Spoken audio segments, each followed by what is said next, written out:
fake anymore.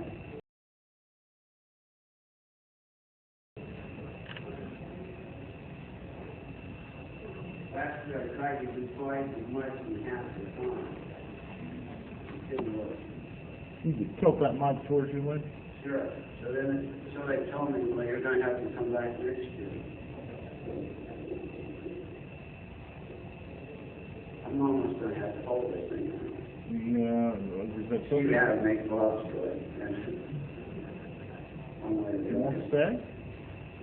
You okay? No, I don't know. Okay. That's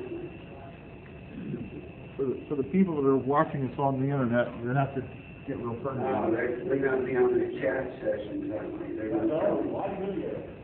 No, but I mean after this. I'll get post-mortems like I won't believe.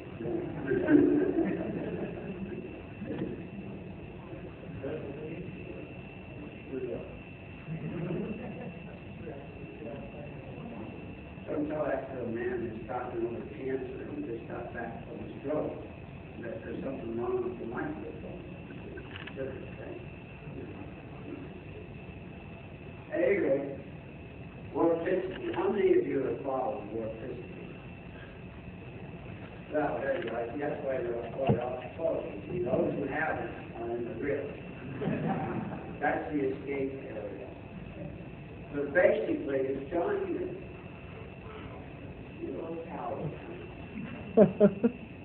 John Silver, who most of you probably met when you read it, is the one that got me started on this, because John's sort of a negative person, and I'm sort of a positive person. John is always talking about what we can't do, and I'm talking about what we can do. So I said, we can do this. He says, oh no, because of this. And I said, no, John, we'll take care of that. Yeah, but then there's this, so we'll do that, and then there's this. And it got pretty hot. It got pretty heavy on the conference room. So what happened was Stanley Sidlow, who was program manager at last year's Warpstock, said, well, why don't you hold this session? So I said, okay, and John said, no. So you understand the differences between the two personalities right there, right? So anyway, he's a lot to come for. But what the issue of it was IBM was killing OS2, which is not true. But basically, in the marketplace that you and I belong in, the so-called individual user marketplace, IBM is withdrawing marketing support, which is not fine. I mean, the companies, the PC company last year lost $1 billion, and why lose $2 billion? Because it's pure logic, and that's a business decision. So I said, well, if you want to keep OS2 going, then what you do is you do like the Lynn. You write your own operating system. And we got to that argument. Oh, thanks. Hey, that's your one. Thank you very much. Well, and I wouldn't know the difference, so there we are. So what I presented last year was a Warpcity proposal. The Warpcity proposal consisted of three things: an organization, the staffing for the organization, and the methodology to be used by the staff. The problem that happened was is everybody focused on the methodology, because I'm a paradigm breaker. I hate paradigms when they get in the way of doing useful work. And we in the IT business have been stepping over our own paradigms for so long that we think they're natural. We don't really realize that the way we do things is telling us. So everything got focused on the Warpcity methodology. Why? Because I claim I can give you a 50 times time reduction. It's a 50 times gain in productivity. That means producing software 50 times faster at 200 times less cost. The world drops out. The bottom falls right out of the barrel. How in the hell can you do that? Well, it's simple. What you do is you look at the line that's underneath that. You do just exactly what we've been doing, and I've been doing for 43 years. That is, automating customer clerical activity, reducing the amount of clerical content in the activity, and that increases the productivity of the people and brings it down. Why? Because they overuse machine labor, which today is 100,000 times faster and damn near 100,000 times cheaper. And so I thought that 50 times and 200 times was relatively trivial. I mean, that's what we achieve every time you automate a customer deal, whether it's order entry or whatever else it is. That's what you achieve for it. So why shouldn't you achieve that for yourself? Really? We live in a programmer-oriented world. And programmers are high-priced work. And you want to tell them, I don't know what to call it in this meeting, because I'm going to punch out my line. You see it? Well, good. But you see, I've been in the business for 43 years, and I've dealt with thousands of programmers, and they're high-priced work. And that's what I am when I program. I'm a high-priced clerk. So there was a more efficient methodology that everybody's focused on. Well, I got a little upset because the whole purpose of having the methodology was to support an organization.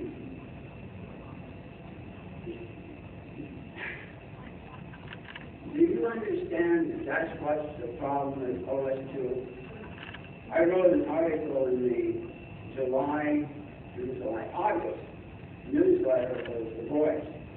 You can go read The Voice article. It's called Know the Enemy. Okay? And I take that quote directly from Polo Possum, for those of you who go back that far. And it's basically Polo Possum saying, we have met the enemy, and he is us.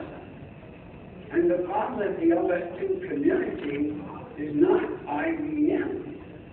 Because what IBM did is rational and sensible. The problem with the OS2 community is the OS2 community. It's what they haven't done. You have nobody to represent you. If the judge in the Microsoft case comes forward and says, Microsoft, you have behaved illegally, you have hurt people, you have reduced choice, you're monopolistic practice, that is all the bad things that can go on. Where is the OS2 user group that can stand up and lay their claim on the deal and say, I represent this X number of millions of users, there's thousands of users, here are their names, here are their numbers, here's how they've been injured, and damn it, we want to get paid for this. Damn it. It can't happen. Why? Because there is, quote, an OS2 community. IBM didn't even have an OS2 social community to even explain anything to. Couldn't talk to them before it made decisions, couldn't reach any other type of thing, because who represents us? Who represents us other than ourselves? And so the first thing you got to have, forget Warpcity, forget where I give you 100 times reduction or 2 times. Who the hell cares if there's nobody to do it for? You see, the organization is all important. And I've been a year now defending the methodology, when the methodology is absolutely unimportant without the organization. That's what you have to understand. Now, the Warpcity process is no more than doing the methodology. Now, what's the methodology? Oh, here's the Warpcity proposal. This is the truth. The organization was a direct democracy, 1 member, 1 vote, annual subscription, $20 a year. Membership operated as a board as a whole. That is, the only people that make decisions in the organization were the people who paid. No board of directors, no other none. Just a voting mechanism, we raise issues, we vote on issues, we decide how we're going to spend money. Direct democracy. And to do what? To make an OS2 replacement. And while you're at it, replace Linux, Windows 95, Windows 98, Windows NT. have one operating system that you ran all those applications on natively. Does that sound ambitious? I'm not a small thinker. And my point was, if I get 50,000 people to come up with $20 per year, that's $1 million a year budget. Two arguments I got on this. One, there aren't 50,000 OS2 users. Well, if there aren't, why are you arguing with IBM about dropping support? I mean, come on, get real. You know, when somebody's selling 35 million and you sell 1,000, yeah, I don't like how that market myself, possibly. And the other one was the budget is too low. You can't do anything for $1 million a year because IBM and Microsoft are spending hundreds of millions of dollars per year to develop an operating system and maintain it. How are you going to do that on $1 million a year? And that's where the 50 times and 200 times less cost comes in. So I figure I can give you a methodology and let you do it 200 times cheaper than IBM and Microsoft. Okay? That's my luck. Next one. Oh, that's it. Now, IBM owns OS2. That is, it owns the name OS2. So we can't name the product OS2. So I said, fine, let's name it Warpcity. I don't have Tom and Joe's imagination. I couldn't come up with a better name, and I saw Warpcity and misread it.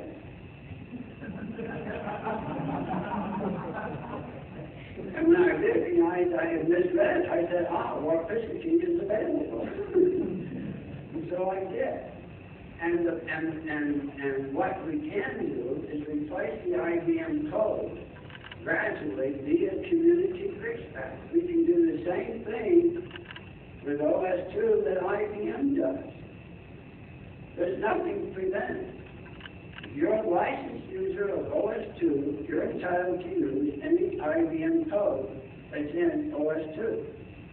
And you're entitled to replace any code that's in OS2. So I wasn't looking for new users, I was looking at existing users. These are the people who have paid money, okay, and now they're going to protect that investment. So we would gradually replace the pieces of OS2 until there was no longer any IBM code involved, in which case we own the product. And now we can sell it. In the in-between time, if somebody wanted to get on board in our program, they had to buy a copy of OS2. That wasn't going to make IBM sad. Okay? So that's where we're going to do it. But now here's where the tricky part comes in. Now, how many people are familiar with open software and the free software foundation? No, you're not. Because it is not free and it is not open. I said, we'll offer, you buy a membership into the organization, you get full ownership with unlimited, unrestricted use of the community-owned tools and property. That means if you had 10,000 PCs installed, you paid your $20, you got the operating system for $20, and you went out and duplicated it, put it on 10,000 machines. $20 fee. That's what it costs you. Your duplication fees you have to handle on your own. But the source code, and this is what, again, you get full ownership, and you get all the source code. All the source code for all the tools, all the means, and all the products developed. You get the whole source code. So you don't have to come back to me. Or come back to the community. You can go off on your own, form your own little community. Say, I don't like them to go do it. You just pay your $20, take the stuff, walk away, and go do your own. People can say to me, well, why don't you write these products so that you can sell them? I said, you really don't understand. What would you sell them for? You can sell them under the philosophy of true open source, true everything, no restrictions. I don't give a damn if you sell it or give it away or whatever. Free Software Foundation says, we got restrictions. You see, you got to even sign a license agreement. I don't have a license agreement. Here, it's yours. You paid you $20. That's all you have to do. Sure, whatever you want to do with it, you go do it. Okay? Grants every member the right to independent pursuit. I'm not going to tell you what you have to do with the code to get to me. See, this is true open source. This is truly free, unrestricted, unlimited. This is ownership. This is your code. No questions.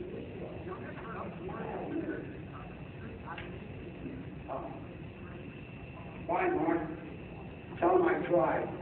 Okay. This is one of the things I picked up on. Actually, I would have implemented this, or said to implement this in Prolog, but Prolog syntax sucks. It literally sucks. It's horrible. It's not even close to English, and it's hardly close to logic, which is what it's based on. It's bad. Okay? So I said, okay, I'm not going to use Prolog. I'm going to use logic programming. Now the reason you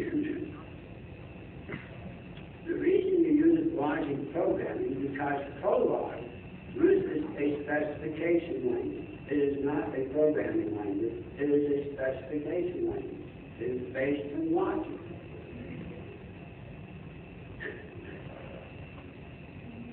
Why do most projects fail or not meet user needs? It's how they connect. Because the user doesn't know what they need. The user doesn't know what they need. The specifications are incomplete, or the specifications are wrong. So why go through a process of 3 or 4 translations before you get to writing program code of something that isn't right to begin with? So why don't you just start with it, use it all the way through, and end up with it? And that's the specification language. That's what Prolog does for it. Okay?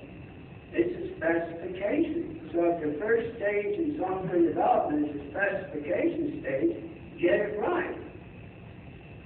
And you'll have it right all the way through. So I said, okay, we'll cover the specification language. And because I'm a PL1 bigot and hate C with a passion, and many of its derivatives, because that's regressive behavior from my old school. Right? You know PL1, C is like this. But anyway, so I take the PL1 syntax, which is extremely simple, and the PL1 data types, which cover the universe. Okay?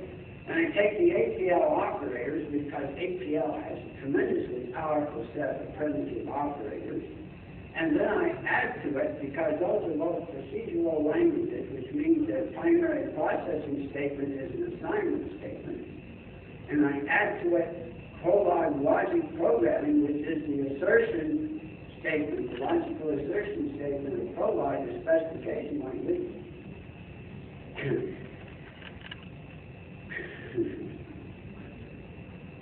What do I have? I have a language in which I can do everything, and I don't require any other language. If you follow me down here, go past the extended data types and get to the specifications thing there. I have 2 types of specifications: machine independent and machine dependent. Okay? The machine dependent ones I only have because I have the specifications for the machine architectures as part of the set of specifications that I use. And if I have the specification for the machine architectures, I have basically assembly language embedded in the specification language, which means I don't have to resort to an assembly language. It's already part of the language. So there is no other language required. Beyond that, a specification language, because it is based on formal logic, in this case predicate logic, can define itself You don't need another language to say what the language is supposed to do. And because it can define itself, it can define anything which is logical, which means it has unlimited extensibility. So it's one language based upon three existing languages. See, they all work. They all work. And SL1 will work. You will learn that when you get through all the chapters, okay? Now, the real key here is the tool. The methodology has only a single tool. That tool is called the developer's assistant. Because that's his job, is to assist the developer. Not to dictate to him, not to tell him how to do his job and do anything else, but to be a true assistant, what we expect from an assistant. It's SL1 based, it's written entirely in SL1. It offers full clerical support. You see, this is where the 50 times and 200 times cost reduction comes in. Because it is the tool that assumes all the clerical support in software development, providing user documentation, providing source code, and for combining the two. People have two lives. I have this basic expression that says, what people do, what machines cannot, and let machines do what people need not.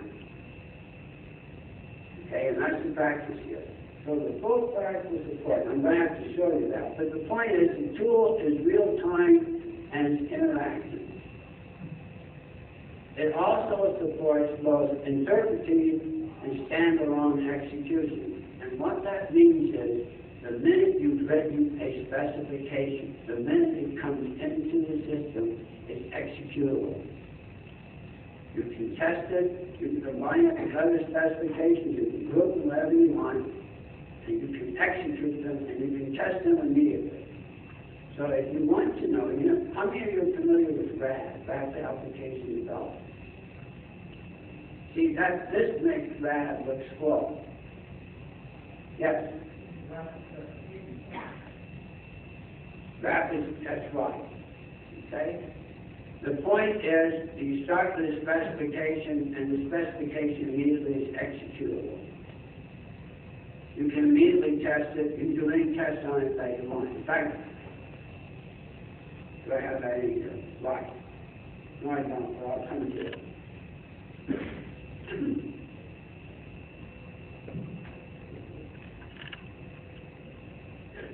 How can I say this? I'm going to say this one way.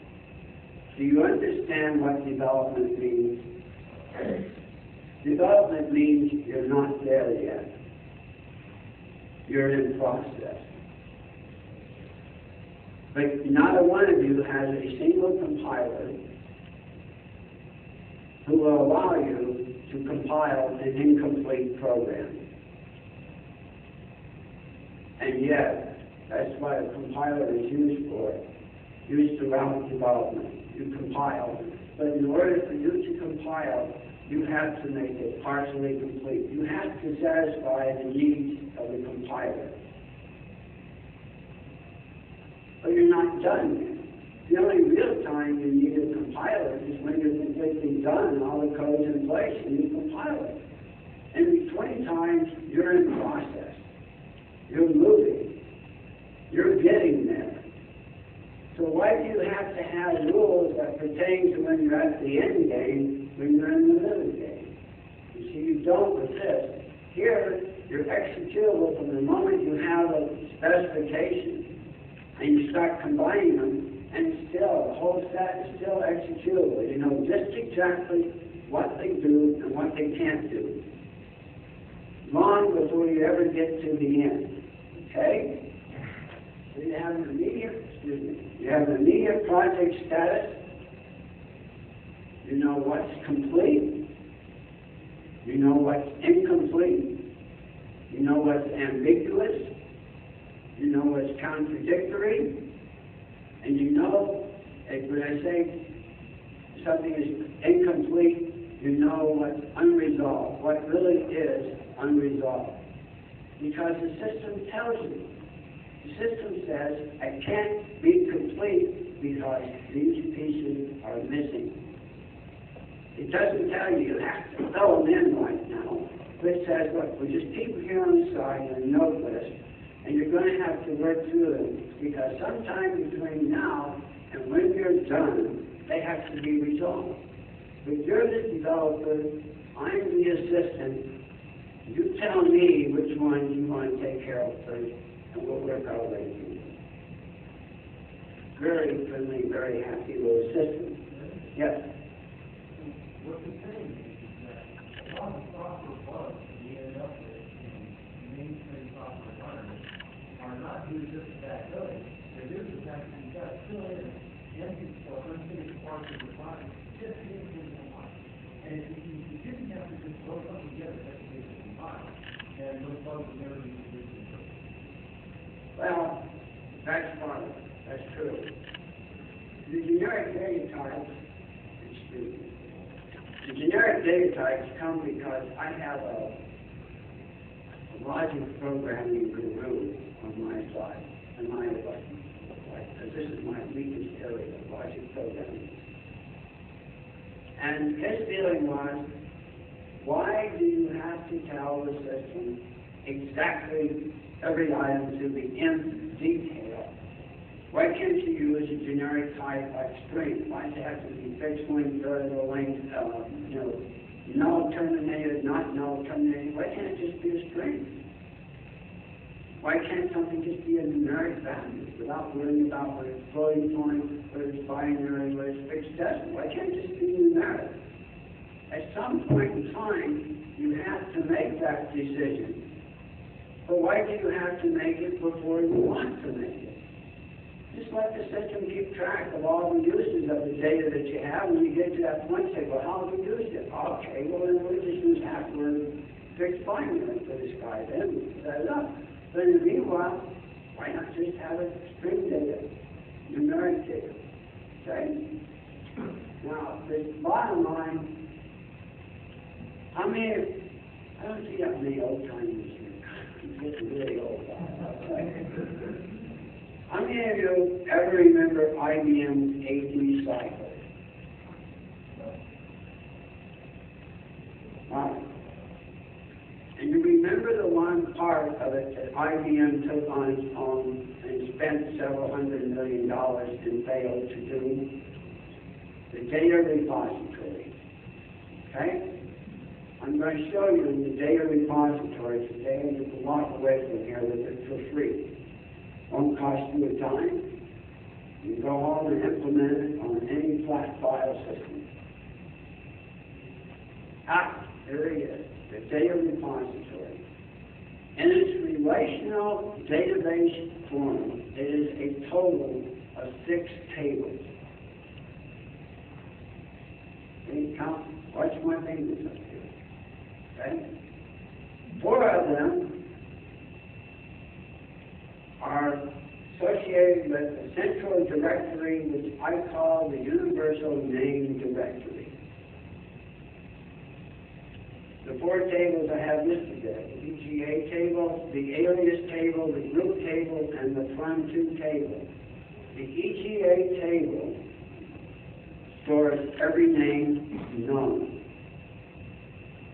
It also allows you, it consists of 3 parts, if you want to look down a little ways. It consists of a primary name, the name you usually write to the thing, and an index name. So the unique name has 2 parts, always has 2 parts, a text part and an index part. Okay? And then a type. What type is, let's say, an element name or a group name. This also allows you to handle all homonyms. All things you have that have the same name, have the same primary name, but don't reference the same item. So you have unlimited homonyms. You don't have to worry about naming conventions, or the fact that this guy uses this name for this, and this guy uses the same name for that. Doesn't make any difference. Nobody cares. The alias table is to handle synonyms. That is where you've got something and you've got multiple names for it. So the alias table, between the two tables then, they handle any number of synonyms, any number of homonyms. No limit. Now, the next two tables, a group table and a from to table, these handle assemblies. Assemblies are going to be a lot more important to you just a little later on. But an assembly is just simply a group of something. And basically, this allows you to represent any known information structure, hierarchical or network. There is no form of analysis which does not produce a result which is either hierarchical or network in nature. And these two tables allow you to represent any hierarchy or any network. And you notice the number of elements that are in each of these tables, they're less than 6. This is a trivial task. IBM spent a few tens and hundreds of millions of dollars and couldn't solve this one. So don't tell them. Okay? Because the real clue is not here. What this universal name directory does is guarantee you the ability to have a unique name. And that's important. The source types, there are only 2 source types. There are things, which we'll call objects, and there are places where we refer to things, which are source statements. And in this system, we store all objects in one table. That is, all objects, their definition, their description, everything else in one table. And in another table, we store all the references to it, which says that we use the same table, the same source, if you will, for all text documentation, whether it's program code or whether it's user documentation or requirements. All text.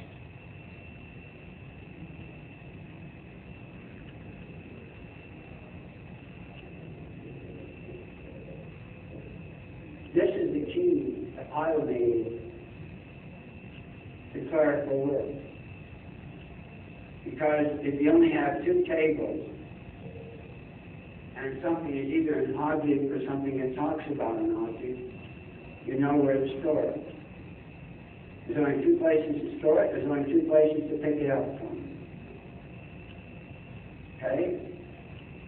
There are no source files in the methodology. 0, zip. A source file represents an assembly. So everything which is currently a source file used by your word processor today, or your editor today, or however you do the source code, exists as an assembly in the group table.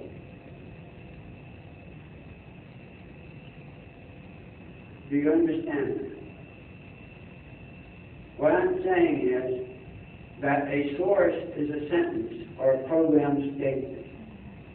An assembly is a paragraph, a section, a chapter, a book.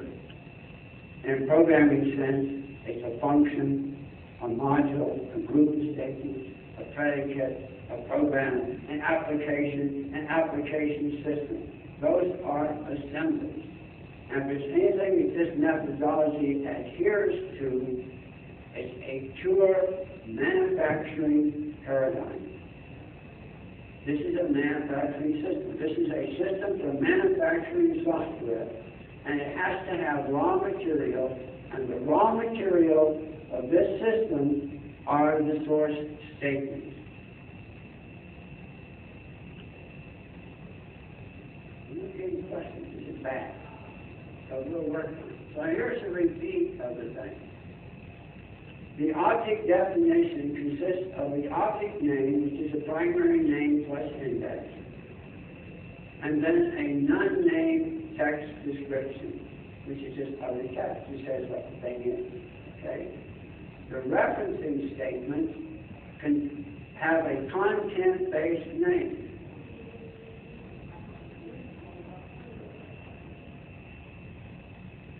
I'm going to stand here for 50 seconds. I don't like to get too far away from people.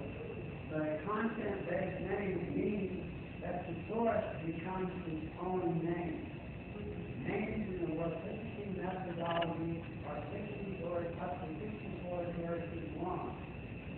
So up to the first 64 characters of every sentence, of every program statement, is the name of that statement, and that's how it is stored in the table. Okay?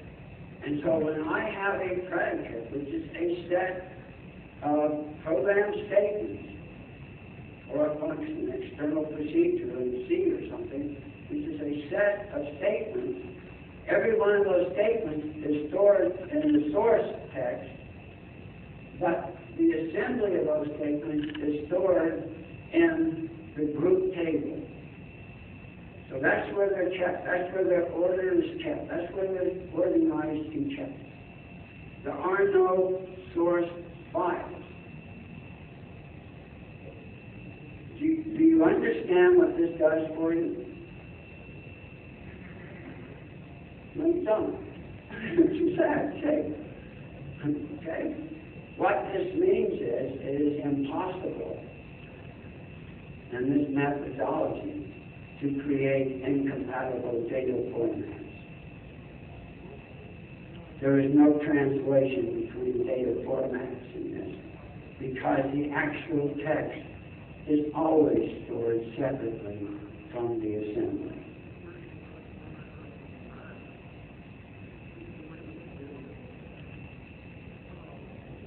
You understand it, Chris? Maybe. Huh? Oh, dear. What it says is, if you ever look at those who do websites, who have done HTML or done word processing or anything else like that, know that you have all these little coded characters, what they call control characters, in the HTML document. You got control character, control character, control character, control character, then a little bit of text, then more control characters, more control characters. In this system, the control characters are stored as text. The text is stored as text. They are assembled in the group table into a document to represent the skeleton of a document. So the text is never surrounded, in actual fact, by any control statements, or any control characters. Text is always separate. So you could use a Word document, a Word Perfect document. You could use any word processor and retrieve the ASCII text and format it any way you want.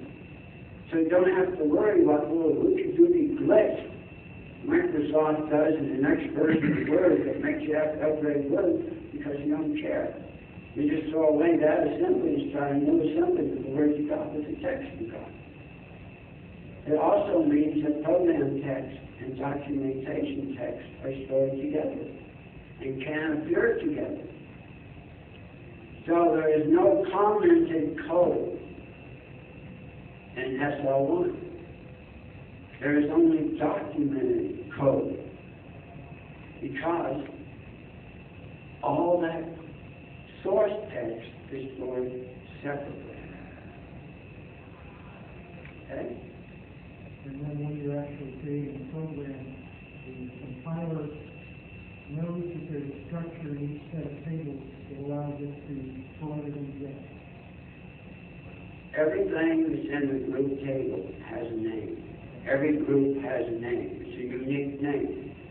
So what you submit to the compiler is a group name. That's an assembly of all the program-only type statements. There are no documents, no comment statements in it. So you don't bother the compiler having to bypass, going into a slash asterisk and skipping over to the next asterisk slash to say, okay, we handle the comment. The essence is, yeah, you actually have an assembly which is just the program itself and nothing else. Right, that's true. It also means, no. Okay, we'll make it, well, right, we're going to make it. It also, how do we say this?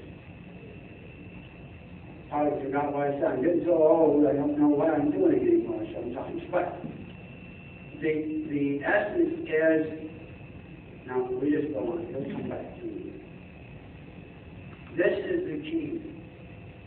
Remember I talked earlier about machine-independent specifications and machine-dependent specifications. Okay. In manufacturing systems, you have what are known as low-level codes. They're used for control purposes because you don't, in manufacturing, you don't want an assembly when it calls down, this assembly goes into this assembly, sub-assemblies and such like that. You never want the guy to have it to wrap around himself on a tail. So they invented a thing called low-level code. Who says if you're at this level and you're going down and suddenly a level appears as big as you are, you know we've got problems. They're called the engineer because we just did an absurdity in manufacturing. Okay? Well, we have the same thing in software. And so basically what we say in hardware, we have two types of architectures today. What's called the RISC architecture and what we've had traditionally known as the CISC architecture. They represent two different levels, and the reason they do is because CISC architectures and RISC machines are implemented, meaning that you can create any CISC machine with a RISC machine. So they're different levels, okay? But once you get above the machine level and you go to what's level 3 here, which contains control structures, sequence, decision, iteration, and all the primitive operators, this is your raw material, all that's necessary to construct any higher level specification. So in this system, you write all your specifications in a machine-independent manner, okay? Because it has to follow this process. You can't avoid it. That's logic. And then when you're done, you pick your machine architecture and have the same logic engines that's helped you all along. Now, put you on this machine. So, all your machine-independent specifications are platform-independent. And you just simply pick the platform you want the code to run on and say, well, you don't know logically, but you say, give me the logically equivalent thing of this higher level specification in terms of this lower level one, and it automatically generates the code. I know you love automatic code generation. I am that. So that's good. Good.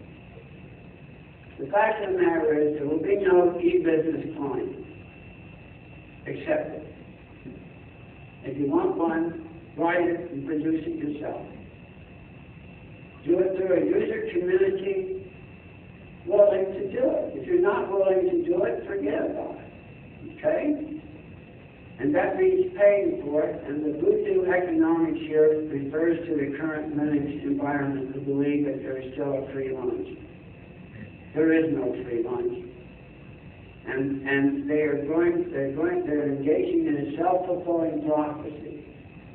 They're worried about the Photoshop vendors taking over control of Linux. And the reason it will happen is that Photoshop vendors understand the cost of software development and maintenance, and what it means to deliver, and what it means not to depend upon volunteers, but to follow a schedule and to deliver things on time. Oh, these are all going to be available. You don't have to copy them. I'm sorry. And so, You have to have a place to begin. And for my money, that means join voice, support Warpstock, because Warpstock is an information support base for all the OS2 community. You should pay for it, you should have a professional product, you should become the envy of any other community because you understand user needs and what it takes to support them.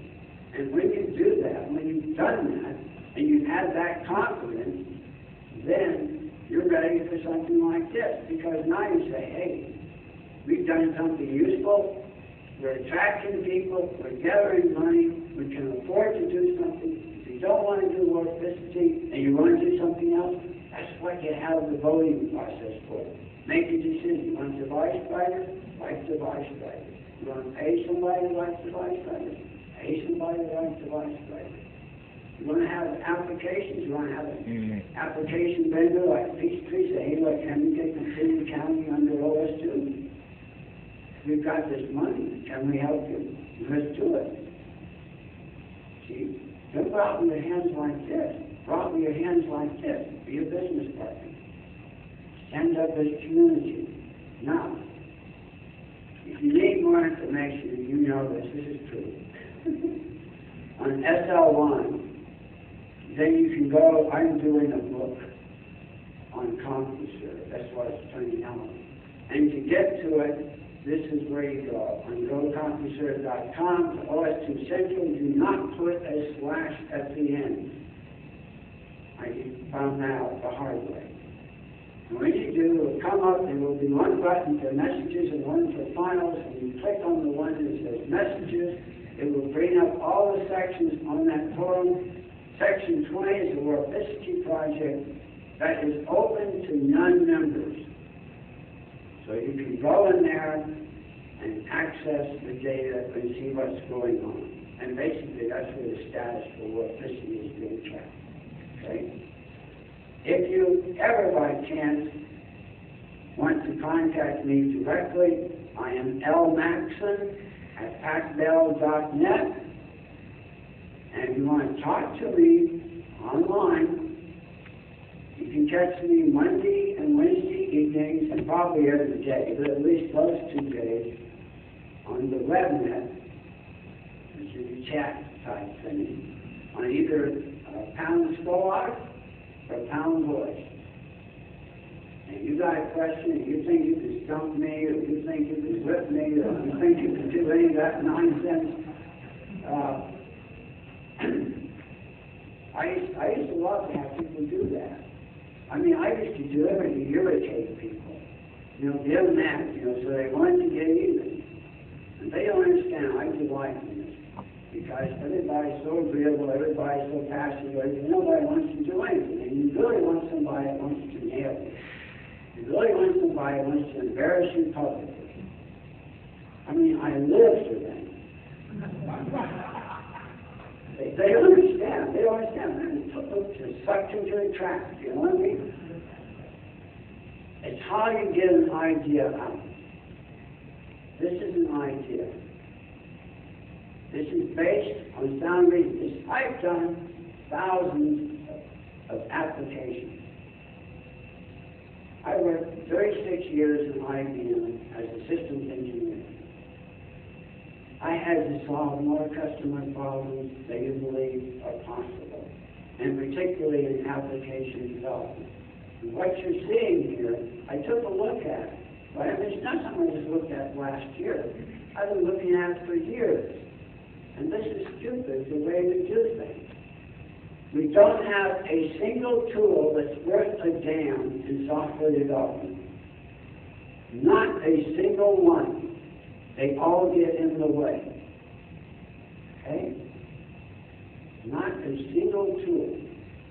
And the truth is, if the software development process is seamless, if you go from specification to analysis, to design, to construction, to testing, that's seamless.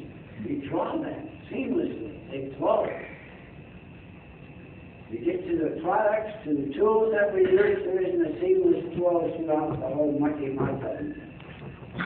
We got tens of thousands of them, and they do not flow from one to the other. You cannot start at this end and get to the other end without a break of some kind, or an overlap of some kind, or a translation of some kind, or going crazy in some kind of way.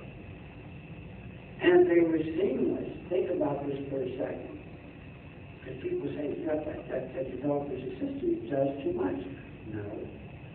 It's a seamless tool. It looks at the entire development process. It knows where you are and what you're trying to do at any time, and it's ready to assist you. It brings the data in, and you write something, it puts it out. Oh, I know what the other thing was I forgot. Do you understand what the level of reuse is? You know, the big deal in object-oriented programming is reuse. And those guys will break beads of sweat and hold conferences on coming up with reusable patterns and doing all that crap. I'm sorry. That's part of it. But if you store source, that is program statements or sentences, make that your source, make that your basic information unit, you get automatic reuse, and you don't have to do a damn thing. Absolutely inexpensive. Zero cost. Why? Because you don't use source files. And you haven't got a tool out there that doesn't use source files. And every tool that creates or reads from or uses a source file is slowing you down. So challenge me. Please, I don't know all there is to know.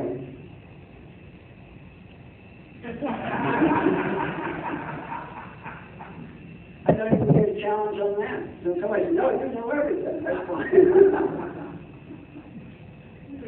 I went through this a lot of code. There's this technology invented on something more high-side. More energy. Hold on. This is the only question I'm going to allow because I'm needing somebody else's time and we're going to do that. What's being done so far is we have to write an SL1 compiler.